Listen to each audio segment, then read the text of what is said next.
On sait qu'on ne résoudra le problème de l'emploi qu'à travers la création d'entreprises, qu'à travers la création d'entreprises innovantes qui auront des capacités à se développer.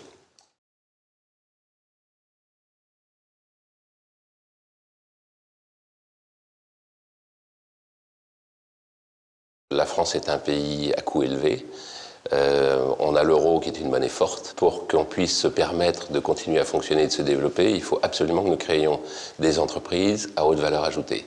Et pas seulement des entreprises qui fournissent des services simples à leurs clients. Les deux pays qui peuvent se comparer le mieux sont la France et la Grande-Bretagne. En France, on a tendance à comparer la France et l'Allemagne, et en fait, c'est la France et la Grande-Bretagne, puisque nous avons la même population, la même industrie. Le secteur industriel en Angleterre est légèrement supérieur au secteur industriel en France, et les mêmes ambitions et une histoire aussi glorieuse derrière nous.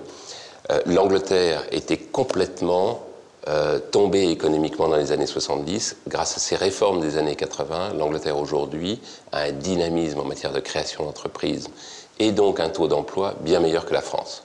En Grande-Bretagne, je préside la Chambre de commerce franco-britannique, donc j'ai un bon poste d'observation.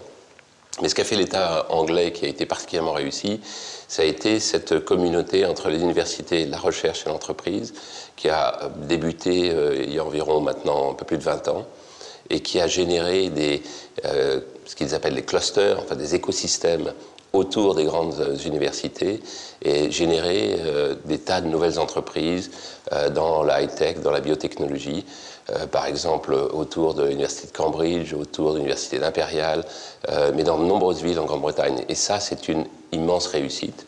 Concrètement, l'État a aidé à la mise en place de ce triangle université-entreprise-recherche, un petit peu ce que le grand emprunt veut faire aussi.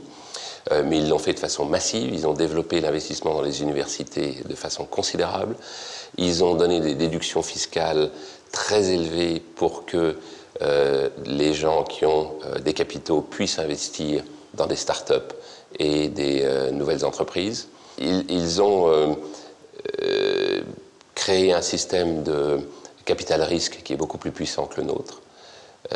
Bref, il y a un ensemble, un écosystème qui est plus favorable dans ce domaine que le nôtre, mais il ne l'avait pas 20 ans avant. Donc, c'est ça qui est intéressant dans ce modèle, c'est que ce n'est pas la Silicon Valley américaine où la France ne sera jamais la Silicon Valley. Mais on peut parfaitement imaginer de revenir ou de dépasser les Anglais en utilisant un certain nombre des mesures qu'ils ont mises en place, et en les adaptant au contexte français, bien sûr. Je crois qu'en France, ce qu'il faut, c'est supprimer le stigma de l'échec.